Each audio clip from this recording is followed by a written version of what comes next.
She's not big, but she's trim. Yes, she is. You've kept her in good condition.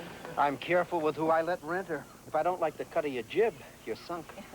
Well, I think she'd be perfect for me, but I would like to take her out and see how she handles. Well, I have to get back to the station in a few minutes. And then I gotta work for a couple of hours. Well, if you don't mind, I feel perfectly capable of taking her out on my own. I am an experienced sailor. Remember that summer that I crewed Newport to Bermuda? I always wanted to do one of those. Not in this little beauty, though. But she's fine as wine on the lake. Why don't you take her out, see for yourself? Okay, thanks.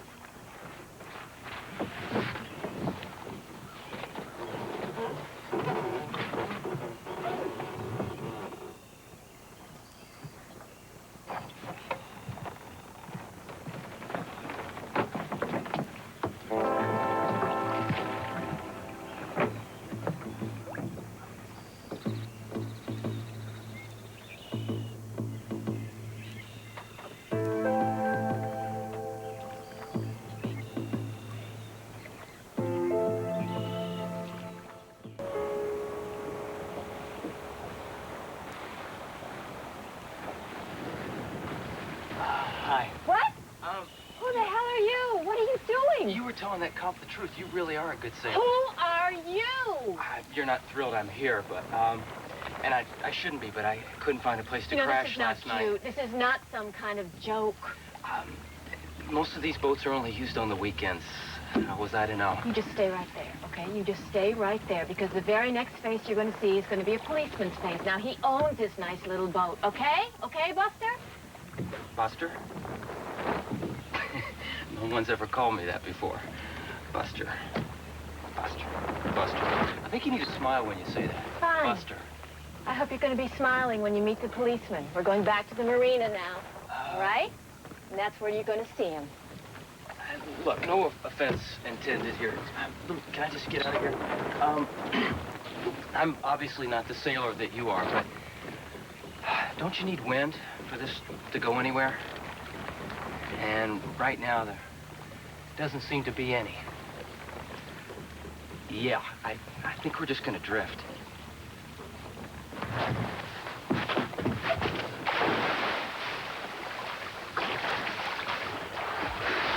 Lady, you're crazy.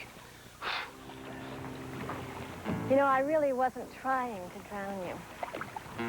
That's good to know. Yeah, I also recognize you. You're the guy who tried to rescue me from that loser in the bar last night, right? Look, I told you last night, I don't need any help. I can handle things on my own. The longer I know you, the more I believe you. Good. Look, I'm really sorry about this. As soon as I felt the boat shove off, I wanted to let you know I was on board, but I didn't know how without scaring you. Well, a simple clearing of the throat would have helped, you know. Yeah. Well, look, since we're dead in the water here, I guess I ought to take this opportunity to let you know there is no food on board. And believe me, I looked. I believe you. Besides, I'm not worried. I remember this lake. The wind always dies down in the late afternoon. It'll shift, it'll pick up. Really? I bet there's an interesting meteorological reason for that.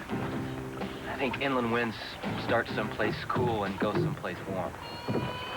Or is it the other way around? I don't know. I haven't got the faintest idea. All I know is the wind's going to shift. It's going to pick up. You're from around here. I didn't say that. Actually, I haven't been here since I was a girl.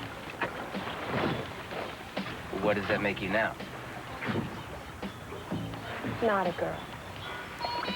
Oh, well, guess I can't say I met a girl on a sailboat then. Since you already know that my name is Buster, what's yours? Privileged information. I got it wrong then. What? What are you talking about? Well, I stopped into the bar the other night, and apparently you forgot to pay your tab. And the bartender asked me about it. Why? Why would he ask you about me? So I didn't want to get stuck with it, so I pretended like I didn't know anything. He wouldn't let me off the hook. So I said, oh, you mean Contessa? So you see, I already had a name made up for you. But privileged information suits you just fine. Actually, you do kind of look privileged. Yeah, well, just bear in mind you know absolutely nothing about me. No? Give me a minute and I'll tell you everything you always wanted to know about yourself, but were afraid to ask. Ha! You were right. No food, but What's that? contraband. I found it rolling around down there. Can I have a swig? No. Pretty much germ-free. I'll tell you what, if you split that with me, I'll tell you your life story. And I'll be brutally honest. Here, Promise. take it. But don't tell me my life story. I don't need my fortune told. I'm only talking about giving you a little feedback on what you project to others. How many people ever get to even hear that about themselves? That's pretty undergrad of you, but I don't suppose there's a way I can stop you. Undergrad. I've never been called that before either. This is the day of first. Uh-huh. Well, it can't be the first time anybody ever said that you love the sound of your own voice. Well, it's the only one that ever seems to say the things that I agree with. Let's see. You were an only child. Mommy and Daddy were very doting, but they divorced before you were 12. By the time you got into high school, you were out of control. Smoking in the girls' room, drinking wine, hanging out at the gym after dances, necking with guys in the backseat of cars, but only going so far. You didn't want to end up with one of those disasters that meant leaving town for 9 months because you had plans. How am I doing? Does it matter? College bored you to death. You quit after a couple of years, but you managed to coax the rest of your tuition out of Daddy, and you took off for Europe. You had a high old time bumming from language to language until the money ran out. Then you got a job in one of those places like Nice or Berlin, where half the people are hardworking and the other half are totally dissipated. You like that because you like the freedom of that, depending on your mood.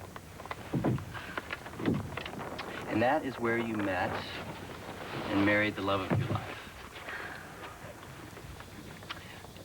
Not an artist, not a politician, but somebody who could have been either one if it had been important to him. And it didn't last. It was too crazy to last.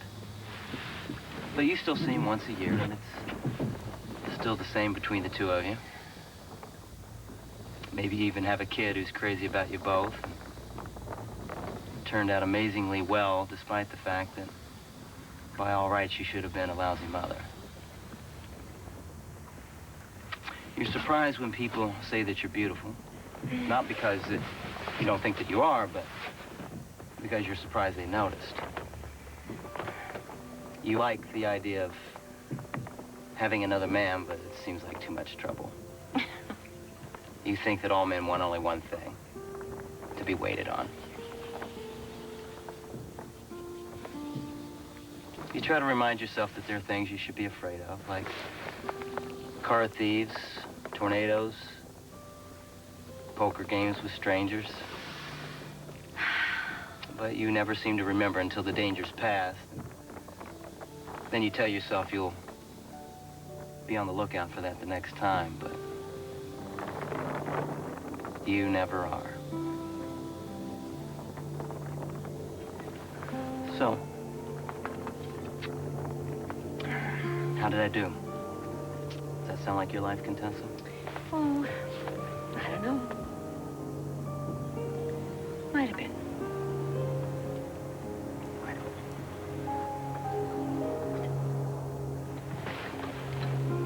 Oh, I think the wind's picking up.